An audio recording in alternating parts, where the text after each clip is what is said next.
Que bom que os bons ventos os trouxeram novamente à continuação de nossas leituras. Então vamos lá. 373ª noite. Retomando a história de Ali Baba a pedido de sua irmã Dinazada, prosseguiu Sherazade com a história da noite anterior, assim.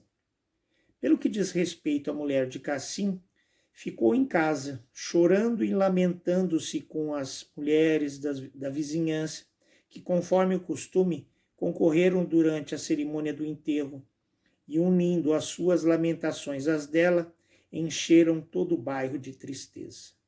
Assim, a morte funesta de Cassim ficou oculta e dissimulada entre Ali Baba, sua mulher, a viúva de Cassim e Morgiana, com tanta precaução que pessoa alguma da cidade, longe de ter conhecimento dela, não teve a menor suspeita.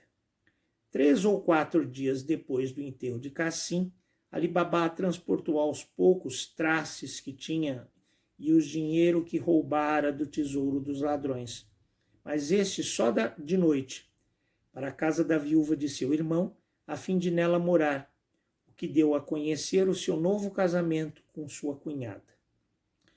E como esses casamentos não são extraordinários na nossa religião, ninguém o estranhou. Quanto à loja de Cassim, tinha Ali Baba um filho que já havia algum tempo acabara o tempo de aprendiz em casa de outro grande mercador, o qual dera provas do seu bom procedimento.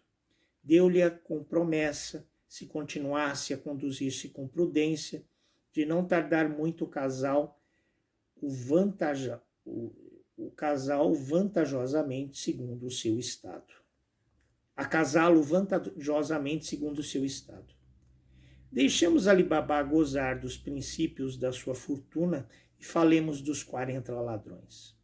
Voltaram para o seu retiro do bosque no tempo que tinham ajustado.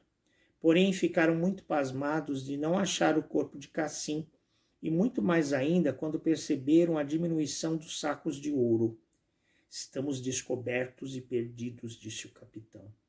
Se não tomamos sentido nisso, e se não procuramos prontamente dar-lhe remédio, insensivelmente vamos perder tantas riquezas que os nossos antepassados e nós temos ajustado com tantos trabalhos e fadigas.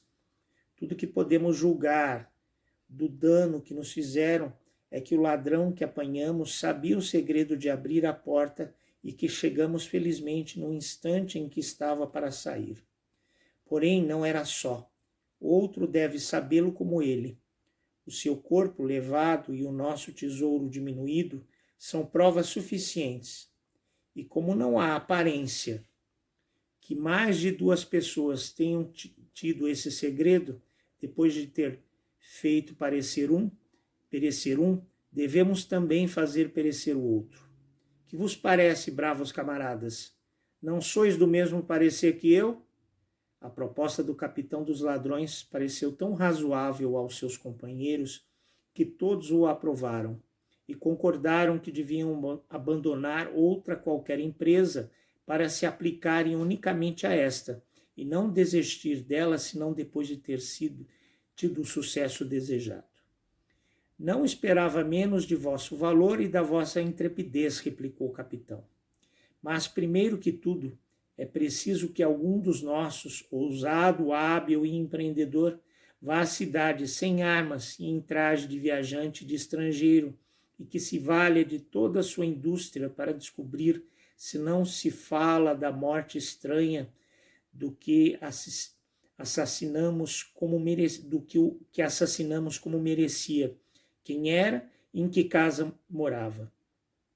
É o que nos importa saber já para não termos motivo de arrepender-nos, descobrindo-nos nós mesmos num país onde não somos conhecidos desde tanto tempo e onde temos tanto interesse em continuar a não ser. Mas para animar aquele de vós que se oferecer para encarregar-se desta comissão e impedi-lo de se enganar, vindo fazer-nos um falso relatório em vez de um verdadeiro, que fosse capaz de causar a nossa ruína, pergunto-vos se não julgais a propósito que nesse caso se sujeite à pena de morte.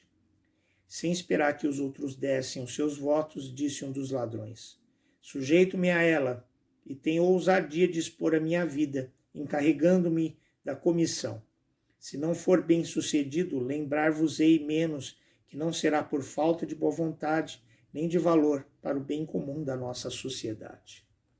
Este ladrão, depois de ter recebido grandes elogios do capitão e dos seus camaradas, disfarçou-se de modo que ninguém podia tomá-lo pelo que era. Apartando-se do grupo, partiu de noite e tomou tão bem as suas medidas que entrou na cidade a tempo que se principiava a raiar o dia. Chegou à praça, onde não se viu senão uma única loja aberta, e era de Babá Mustafá. Estava Babá Mustafá sentando na sua tripeça, com a sovela na mão, já pronto a trabalhar. Foi o ladrão ter com ele, dando-lhe os bons dias, e como reparasse na sua avançada idade, bom homem, disse-lhe, principiastes a trabalhar muito cedo. Não é possível que vejais bem, adiantado em anos como sois, e ainda que fosse já dia claro, duvido que tivesseis boa vista para cozer. Quem quer que sejais, replicou Babá Mustafá, não deveis conhecer-me. Velho como sou, não deixo de ter muito boa vista. E não o duvidareis quando souberdes que não há muito tempo que cozi um morto, num lugar onde pouca claridade havia mais do que agora. Alegrou-se em extremo o ladrão de ter chegado a um homem que logo, como não duvidou, lhe dava novas do que o trouxera à cidade sem las pedir. Um morto, replicou ele com pasmo. E para o fazer falar?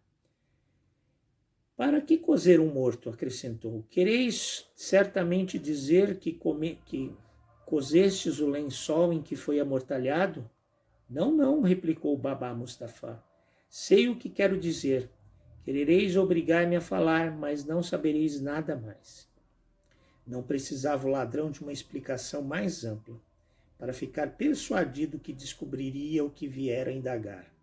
Pegou numa moeda de ouro e meteu-a na mão de Babá Mustafá e disse-lhe: não quero de modo algum saber o vosso segredo, ainda que posso assegurar-vos que não o divulgaria se me tivesse confiado. A única coisa que vos peço é que me façais o favor de ensinar-me ou de vir mostrar-me a casa onde cozeste este morto. Ainda que tivesse vontade de fazer-vos o favor que me pedis, replicou Babá Mustafá, prestes a restituir-lhe a moeda de ouro, asseguro-vos que não poderia fazê-lo, e deveis crer-me sobre minha palavra. Eis aqui a razão. Levaram-me até certa paragem onde me vendaram os olhos, e daí conduziram-me até a dita casa, onde depois de ter feito o que devia fazer, me tornaram a trazer do mesmo modo até o mesmo lugar. Estais vendo a impossibilidade que tenho de poder servir-vos? Ao menos, replicou o ladrão, deveis lembrar-vos pouco mais ou menos do caminho que andastes com os olhos vendados. Vinde comigo, vendar-vos-ei também neste lugar. Andaremos juntos pelo caminho e pelos mesmos atalhos. Por esta forma, talvez vos venha a lembrança se foi esse o caminho que trilhastes. Como o trabalho merece recompensa, eis aqui outra moeda de ouro. Vinde, fazei-me o favor que vos peço. E dizendo essas palavras, meteu-lhe outra moeda na mão. As duas peças de ouro tentaram Babá Mustafá. Olhou para elas algum tempo sem dizer palavra, consultando consigo para saber o que devia fazer, tirou finalmente a sua bolsa do seio e, metendo-as dentro, não posso assegurar-vos, disse ao ladrão, que me lembro precisamente do caminho que me fizeram andar. Mas visto que assim o quereis, vamos, farei o que puder para lembrar-me. Levantou-se Babá Mustafá com grande satisfação do ladrão e, sem fechar a sua loja, levou o ladrão consigo até o lugar onde Morgiana o vendara. Chegados que foram, foi aqui, disse Babá Mustafá, que me vendaram os olhos e estava virado como vedes. O ladrão que tinha o lenço pronto vendou e caminhou ao lado dele, parte conduzindo e parte deixando-se conduzir por ele, até que parou. Agora parece-me, disse Babá Mustafá, que não passei mais longe, e chegou-se na realidade diante da casa de Cassim, onde Ali Babá morava então. Antes de o desvendar, fez o ladrão, a toda pressa, um sinal com gesto na porta, e depois de o desvendar, perguntou-lhe se sabia a quem pertencia a casa. Respondeu-lhe Babá Mustafá que não era do bairro e assim que não podia informá-lo. Como o ladrão visse que não podia saber mais coisa alguma de Babá Mustafá, agradeceu-lhe o favor que lhe prestara e depois de o ter lançado e deixado voltar à loja, tomou o caminho do bosque, persuadido que seria bem recebido. Percebendo que já era dia, cessou Sherazade de falar nesse instante. Ah, esses ladrões, sempre astutos, sempre prontos a alcançar os seus objetivos. E parece que o conseguiram com bastante destreza. Será a ruína de Ali Babá e de Morgiana? Veremos na continuação dessa história amanhã. Aguardo todos vocês. Alabei.